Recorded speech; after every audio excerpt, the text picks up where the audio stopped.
My name is Joe Rudzinski, and I'm here today to give my second speech for my communications class. This is my audience. There's three here. Mike on the sound booth. There he is. And my cameraman, Micah. Okay. If you're not dizzy. Okay. Now, if you've ever tried to play football with a group of people, you know how hard it is to get people to do what you want them to do.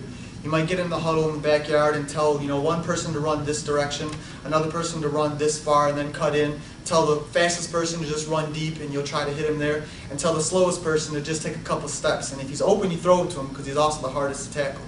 Now, this would be hard to do in an organized game of football because there's noise and there's another team coming against you. So teams have to develop a language so that they can communicate the play. Now, within this language, there's some simple rules, basic rules that every play and every formation has to be in. But even with these rules, it makes it so that the teams have to be creative in how to have a strategic advantage over the defense. Now, the quarterback has the main responsibility, but everyone on the field must know what's going on. It makes it important. Now, I'm going to speak to you today about one single play and show you the language and some of the basics that builds up to it. I strong right 86 in wheel. Now this is a basic formation. This is a basic play out of probably the most basic formation in football. The formation is called the I formation. Now with every play there's simple rules. Of course you have to have 11 players on the field. 7 of those players have to be on the line of scrimmage. Now the line of scrimmage is the line at which the ball starts when the play begins. The remaining 4 players are off the line of scrimmage. They can run downfield to catch a pass. Only the last 2 players on the line of scrimmage can run downfield to catch a pass. If not, it's called a penalty. This is the I formation right, and it's basic set. Now, if you look, the tight end is on the right side, which is what right means, and the running backs are directly behind each other. Now, this has other variations. Like the I strong right, which simply means that it's a strong formation and that the fullback's on the same side as the tight end. And there's weak right, which means the fullback's on the opposite side of the tight end, which makes it a weak formation. Now this might seem complicated, but this isn't the part that teams have to practice about and work in practice for hours.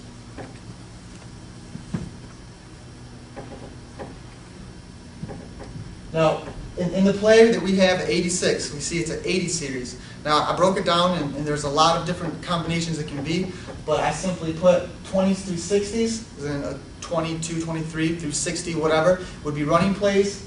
70s are quick plays, 80s are the play we're going to use today, and it's intermediate plays, and 90s are deep plays. Now, all the 80 series means is that the quarterback has to step back 5 steps when he gets the ball, and the line is responsible to hold for an intermediate amount of time.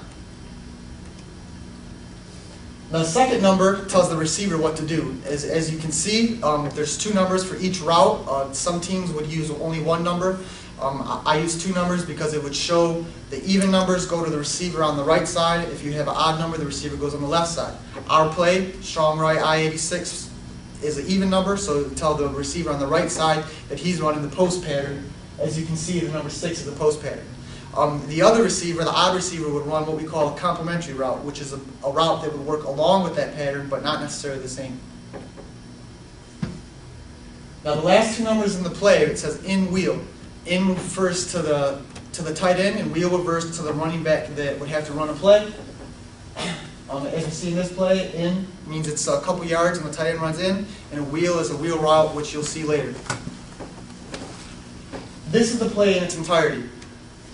I strong right 86 and in wheel. As you can see, the receiver on the weak side runs a kind of what we call a dig. He kind of just settles so he can catch a pass. The receiver on the strong side, he's a 6. He runs a post. The running back runs a wheel route. You might be able to guess by its pattern why it's called a wheel route. And the tight end runs an in. In most plays, the fullback stays in to protect the quarterback, and that's what he's doing in this play as well.